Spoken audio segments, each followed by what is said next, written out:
Guys welcome back. അപ്പോൾ ഇന്നലെ നമ്മൾ ഒരു വീഡിയോ അപ്ലോഡ് ചെയ്തിട്ടുണ്ടായിരുന്നു, അതായത് procedures to get admission for MBBS in Georgia.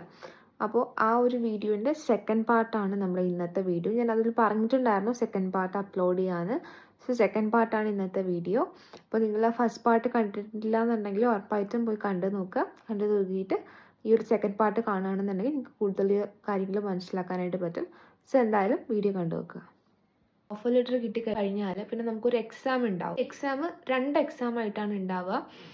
ഒന്നെന്ന് പറയുന്നത് നമ്മുടെ ഫിസിക്സ് കെമിസ്ട്രി ബയോളജി ഡിപ്പെൻഡ് ചെയ്തിട്ട് ആ ഫിസിക്സ് കെമിസ്ട്രി ബയോളജി ക്വസ്റ്റ്യൻസ് ചോദിക്കുന്ന ഒരു എക്സാമും, രണ്ടാമത്തേത് ബേസിക് ആയിട്ടുള്ള ഇംഗ്ലീഷ് റിലേറ്റഡ് ആയിട്ടുള്ള എക്സാമുമാണ്. രണ്ടും തന്നെ നമുക്ക് ക്ലിയർ ചെയ്യാൻ യാതൊരുവിധ ഡിഫിക്കൽട്ടീസ് ഉണ്ടാവില്ല. ബേസിക് ഇംഗ്ലീഷും അതുപോലെ ബേസിക് ക്വസ്റ്റ്യൻസ് ആണ് നമ്മുടെ ഫിസിക്സ് കെമിസ്ട്രി ബയോളജിയിലായാലും ചോദിക്കുന്നത്. പാസ്സാവാൻ ഈ ഒരു എക്സാം പാസ്സാവാനായിട്ട് യാതൊരുവിധ ബുദ്ധിമുട്ടുണ്ടാവില്ല. ഈസി ആയിട്ടുള്ള എക്സാമാണ്.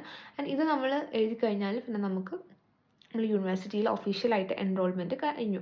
പിന്നെ നമ്മൾ ബാക്കിയുള്ള കാര്യങ്ങളും ഫീ പേയ്മെൻറ്റും കാര്യങ്ങളൊക്കെ നോർമലി അതിപ്പോൾ നിങ്ങൾ ഏത് ഏജൻസിയാണോ ചൂസ് ചെയ്യുന്നത് അവർ പറഞ്ഞു തരും.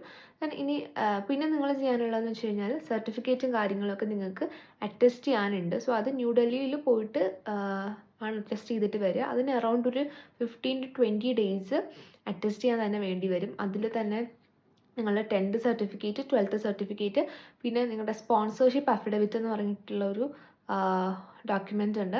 ആൻഡ് നിങ്ങൾ 18 ഇയർ ആയിട്ടില്ല എന്നുണ്ടെങ്കിൽ നോ ഒബ്ജെക്ഷൻ സർട്ടിഫിക്കറ്റ് എന്ന് പറഞ്ഞിട്ടുള്ള ഒരു സംഭവം. ഇതൊക്കെ നമ്മൾ നോട്ടറിയുടെ അടുത്ത് പോയി ചെയ്യുന്നതാണ്. ഇതൊക്കെ നിങ്ങൾ ഈ ഇതിലോട്ട് വരുന്ന ടൈമിൽ ഏജൻസിക്കാർ നിങ്ങൾക്ക് പറഞ്ഞുതരും. അപ്പോൾ ഇതൊക്കെ നമ്മൾ അറ്റസ്റ്റ് ചെയ്തെടുക്കുക. ദെൻ ഈ ഡോക്യുമെൻറ്റ്സും കാര്യങ്ങളൊക്കെ സെറ്റായി പ്രിപ്പയർ ആയതിനു ശേഷം പിന്നെ നമ്മൾ നേരെ VFSലാണ് പോകുന്നത്. ഇൻ്റർവ്യൂവിന് നിങ്ങൾ പോവുക, വിസയ്ക്ക് അപ്ലൈ ചെയ്യുക. വിസയ്ക്ക് അപ്ലൈ ചെയ്ത് ഒരു 45 വർക്കിംഗ് ഡേയ്സിനുള്ളിൽ നിങ്ങൾക്ക് വിസ കിട്ടും. സോ വിസ കിട്ടിക്കഴിഞ്ഞാൽ പിന്നെ അത് വിസയിൽ തന്നെ ഒരു വിസ ആക്റ്റീവ് ആവുന്ന ഒരു ഡേറ്റ് ഉണ്ടാവും, ആക്ടിവേഷൻ ഡേറ്റ് ഉണ്ടാവും. സോ ആ ഒരു ഡേറ്റിൽ എന്നാണോ വിസ ആക്റ്റീവ് ആവുന്നത് അതുകൊണ്ട് നിങ്ങൾക്ക് എന്ന് വേണോ ട്രാവൽ ചെയ്യാൻ പറ്റും ജോർജിയയിലോട്ട്. D3 വിസയാണ്. 3 months ആണ് വിസയ്ക്ക് വാലിഡിറ്റി ഉള്ളത്.